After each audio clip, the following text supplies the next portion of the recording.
5 years old. His face was gaunt. He has a thin smile to him, a shy smile, in a kind of ashen look. Not a very vital man. And he came in and started to tell me why he had come to consult with me as the therapist. He had been married to, he was white, he had been married to a black woman who was a therapist. And they had more than their share of problems. When he wanted closeness, she wanted distance, and vice versa. When he wanted distance, she wanted closeness. She wanted a conventional life. He was an improv jazz musician. And he wanted the life of a musician where he could play. But he would play at clubs, and he had aspirations of doing much more in life, but at best he supported himself through club dates, playing in bands or for dinner music. And he would drive a taxi to support himself. I was immediately aware of a medicinal quality to him. The room smelled of medicine.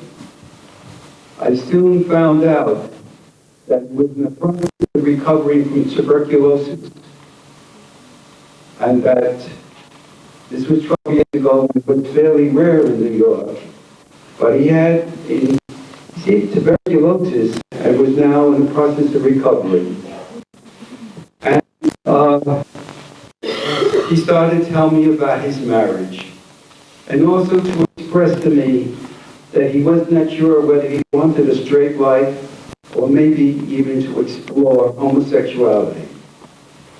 The sex life was very unfulfilling. He performed, but gave him no pleasure. And so there were many areas: the sexual life, the fact that he didn't realize himself, the marriage had many difficulties. But then a new factor came into the treatment within a few weeks. We received his newest blood test, and the blood test indicated that he had cancer. And that the cancer was located in the spleen and the bone marrow, and it affected the production of white blood cells. He was given, at best, 10 years to live. The knowledge of this shook me. Here was this young man who had this kind of sensitive, quiet, intense creative part to him. I knew that he touched me because in some ways he reminded me of my son. And I said to myself, my God, here's a man in the flower of his youth. He has tuberculosis, and now he has a death sentence. He has at best 10 years to live, at best. And I had these crazy fantasies. I was going to do something to see if I could help him. I know better. I know that this is a dangerous countertransference to rescue people, but there it was, and the best one can do is be in touch with these feelings so that we are aware of them and can manage them. But I felt deeply shaken, and we started to embark on treatment. And he told me a little bit about his past life. The typical kind of life is there of somebody who often has a somatic disease very early. There was an early loss and a later loss. And the early loss is experienced with hopelessness and helplessness and precipitated by a later loss. His wife had also decided to leave him, break up the marriage. And he receives this information about cancer. And it became very clear to me that if we were to kind of do any work, we would have to get to the bottom of this loss. He spoke to me in very cut-off, far-away tones. I knew whatever pain was there was very far away. That was all kind of covered over by a far-away insulation in his voice. The only place that he lived was in his music.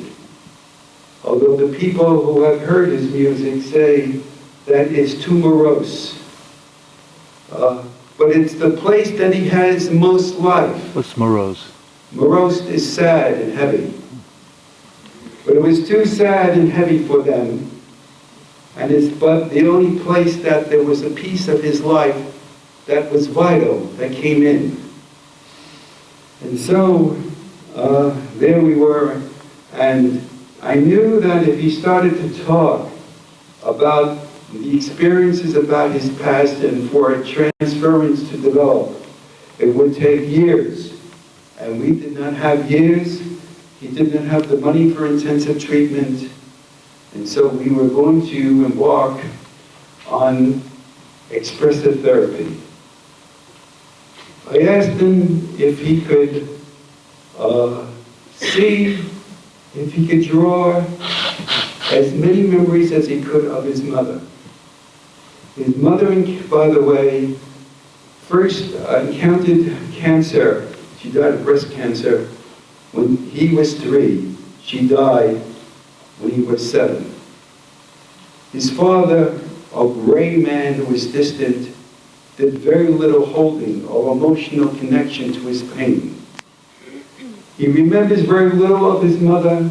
He remembers his father not being there. He remembers a kind of cut-offness.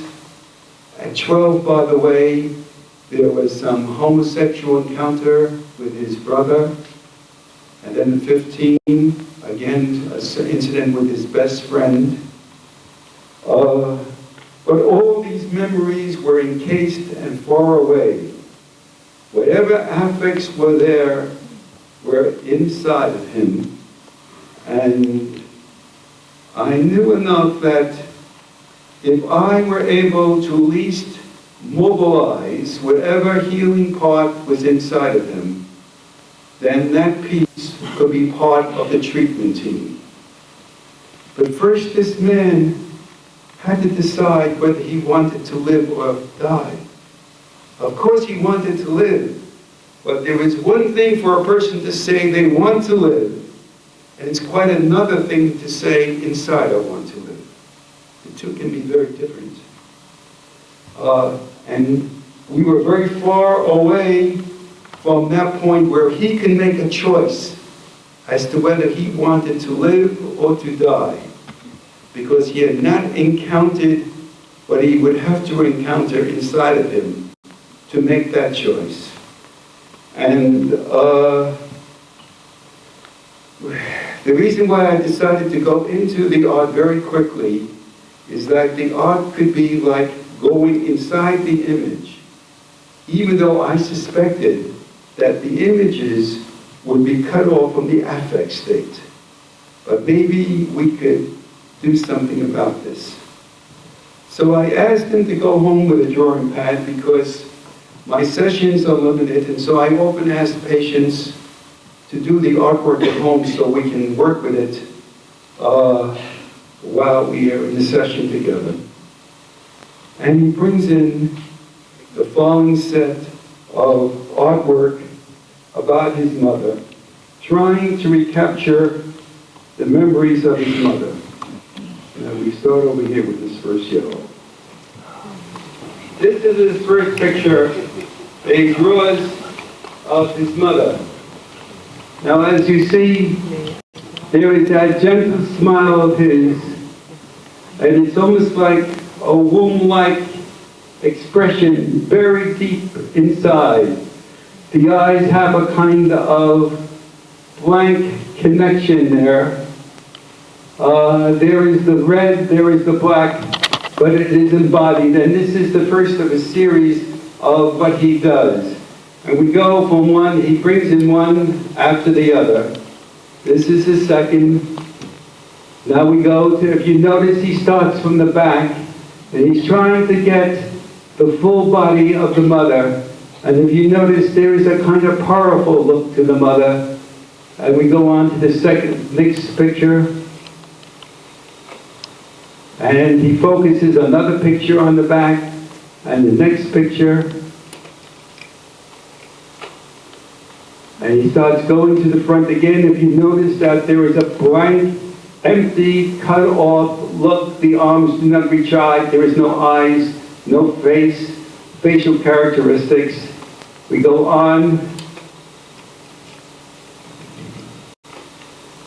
And the next picture becomes vaguer. And it goes on to the next one.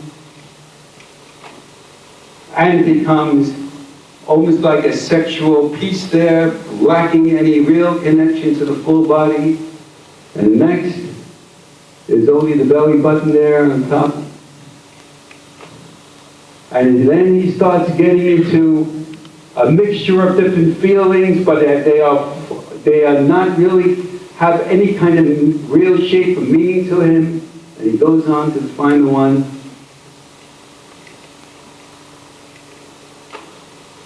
And he gives this last one. And it is almost like as he goes to try to recapture the picture of his mother, there is a deterioration of the image into a cellular mass. And that somewhere in this kind of cellular mass, there is, I believe, an image of the mother that is full of affect that we cannot really apprehend at this point. He points out, he tells me about these pictures, but he has very little to say about it. Okay, and I say to him that let's see if you can, since you are a musician and you are an improv jazz pianist, perhaps we can discover some of the affects in the music. Now, I have no formal music training, but there is a principle that I work on. And the principle I work on is wherever the level of the bridge is, where there is a creative experience of the inside, maybe that's where I can make contact. And if I can listen to the music and see what its own melody says to me, and my ear is not particularly trained, and I had not done that much work with music, but I believe that first and foremost, the principles of expression are the same. They may have different forms and shape. But I believe it is quite possible, if you're willing to take a risk, to have music with your patient, to dance with your patient, even though your training may be that of an artist. That what is the risk here is to allow yourself to feel the rhythm of what is being expressed. And so I asked him, would it be possible, and he came into my room that is off my waiting room where the piano is, to see if he could have the picture of his mother in his mind, whatever it could be, and to improvise the experience of meeting his mother. I had no idea what would happen. And by the way, you will hear a slight opening of a door. My daughter has just come home from school and gives me a shocked look and walks quickly in. And we go on. So I'd like to have you hear the music he improvises in terms of meeting his mother.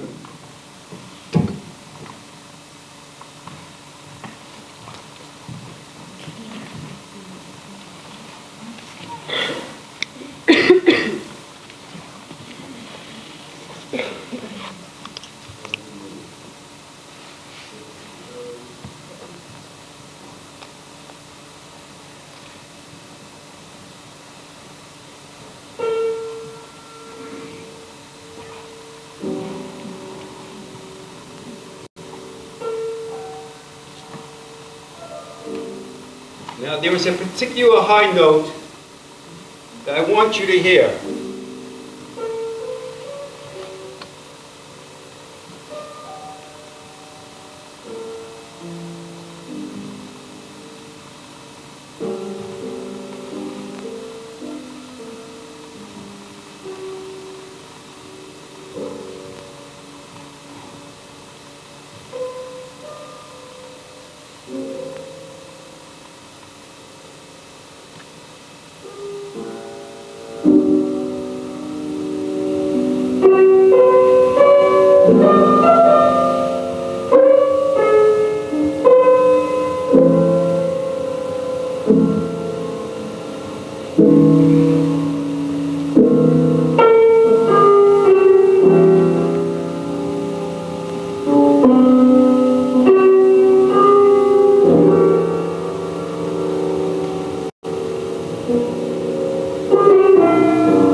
Listening to this,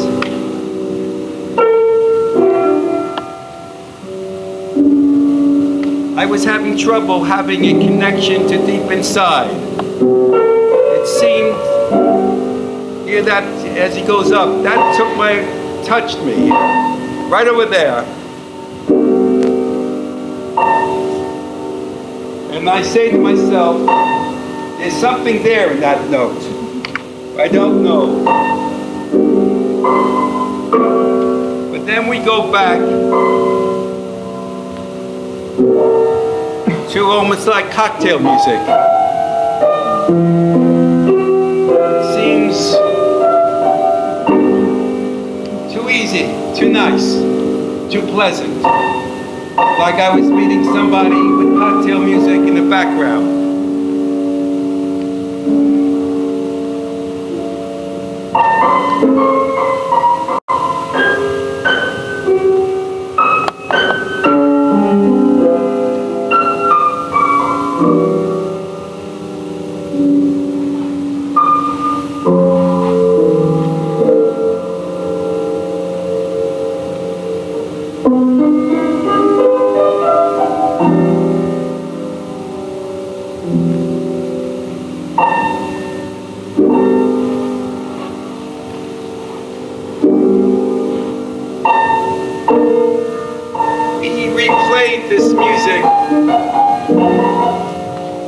This music back to my office.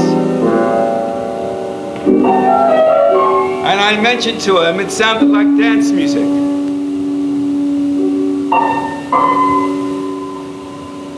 And so what we decided to do was to move to it, both of us. Every once in a while there's this discordant chord that peeps in through there. But basically it feels like very gentle, easy music. And so we stop it for a while.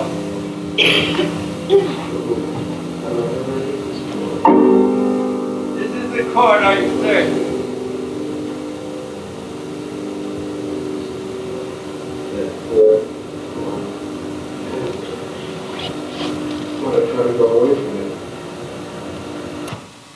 And he says that I can't go near that chord.